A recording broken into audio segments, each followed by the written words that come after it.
let's get after another big game we want to talk about. Let's talk about the Dallas Cowboys versus the Chicago Bears, staying in the AFC East and staying in Adams NFC North.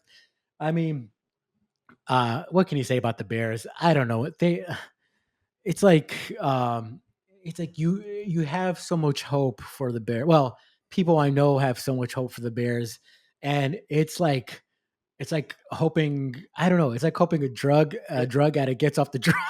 yeah, I mean, these are like the two most delusional fan bases in the league for the last decade or two. The Bears are always three tiers below the Cowboys, but they always think they're going to be good, and something always happens. It blows up, and the Bears' defense it's in shambles.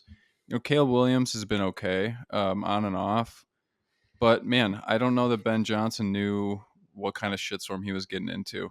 But they are reeling. So at some point they'll bounce back. They're going to have some good weeks, but I truly don't understand this spread. I'm not understanding what's going on. Right.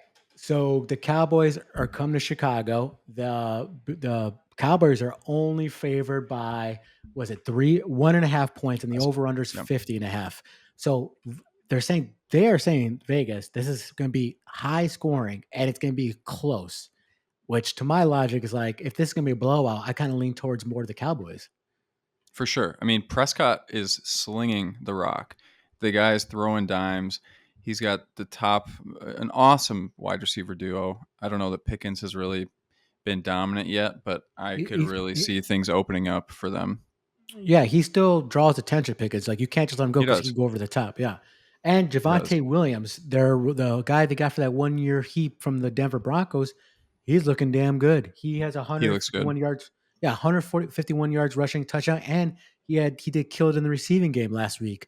And this is what I get with the Bears. My concern with the Chicago Bears is that they played the Vikings real tough. The Vikings have a solid defense. They were giving McCarthy the business. And then it unravels in the second half, and then I go, okay, they lost me 3 points. So then they play another divisional game in the Lions, and the the hinges came off the door, the wheels came off the car, the sinks fell off. I don't know what 52 points the Lions dropped on them. Unbelievable. I mean, I played against Jared Goff in fantasy, and I was like screaming at the Bears, like, do something, just please. Like they have no heartbeat. Like I don't know. That was an embarrassing game for them. It is, and now with their corner still out, right? Jalen Johnson, Oh he's yeah, doubtful. he's. They're saying for the season it's a bad groin injury, and he's their Yeah, number one corner. And Kyle Gordon, their slot, he's injured as well. He's questionable this game. So you're telling me you're going in with Stevenson and Jalen Jones. The other corner is hurt too. So they're going in with one good corner, Stevenson, who you got tore up by the Lions, by the way. So he did not look great. And then you're going for your backups. Backups are going to be the other corner. So th- there is not a lot to like here with their no, defense. they're a team with no identity. They're lost right now. They're in shambles. The Cowboys have an identity. They're gonna play offense and they're gonna score points. Exactly. And Grady Jarrett, their big guy they got from the Falcons, he is not producing whatsoever. He's supposed to like, I was actually like good signing about the Bears, and he is not producing whatsoever. Go look at his stats. He's like maybe a couple tackles or some shit. It's like it is not good in that game last week. So he looks god awful. I mean, I guess you could hang your hat on Romeo Dusney is doing a little better than I've been anticipated. He leads the team in Mhm. receiving yards. They DJ Moore, he's Mr. Reliable, so you can rely on him. Offensive line is not terrible, like it was last year, better than average. But Caleb Williams is actually looking good. He's not looking terrible. He's looking, good to okay. 417 passing yards, 3 touchdowns, and only one pick. So it's not terrible. It's not like he's throwing turnovers left and right. Um, the running back room is garbage. Swift, I don't care. I mean, they need to go get somebody in a trade or draft somebody in the first round or sign some in the offseason because this running back, Swift is a complimentary back. He is not a running back. Now let's switch over to the Cowboys. They're coming off a good win against the Giants. It was a sock 'em back and forth 40-37. I anticipate that game was going to be a lot. The score is going to be less, but they came into the Giants. They scored left and right. They have a kicker who is Mr. I think he's the most accurate kicker after like beyond 50 yards or something like that. So that's a weapon right there. And you said it yourself, Dak Prescott is slinging the rock. He threw for 361 yards against the Giants. I think it says more about the Giants than anything. And they have CeeDee Lamb.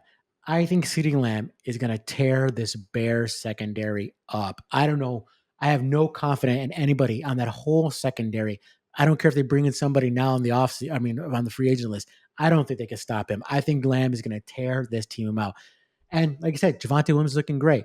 Um, and pay attention to the injury report for the Dallas Cowboys because Bland is still questionable. He is their best corner, and they need him going they need at least one of these guys on DJ Moore or those that to take pressure off that kind of like weak front seven. Not the greatest front seven, but but dude, I've been ranting enough a lot. Um, I'll go first. I just don't know how this number's 1.5. I don't see how this 1.5. Now, maybe Vegas knows something we don't, but if you're telling me it's a 50-50 game almost, then give me the better team with the better offense and the better quarterback.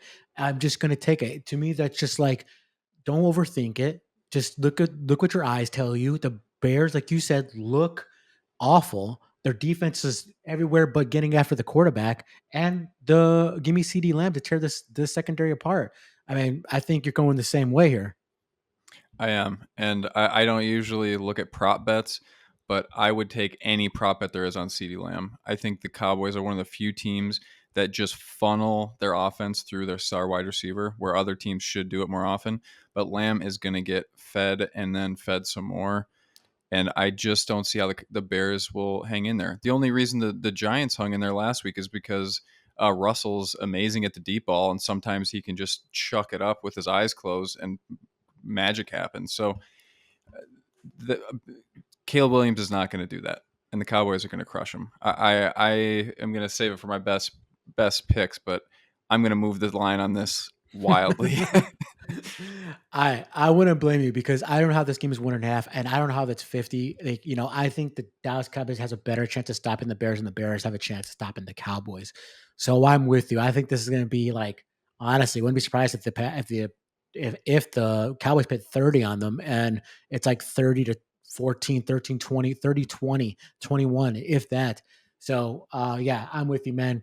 Bears, I have no confidence to keep up the scoring with the Cowboys. So give me the Cowboys to cover and give like you just heard Adam. Adam said give him that, and so you could take it to the bank, baby.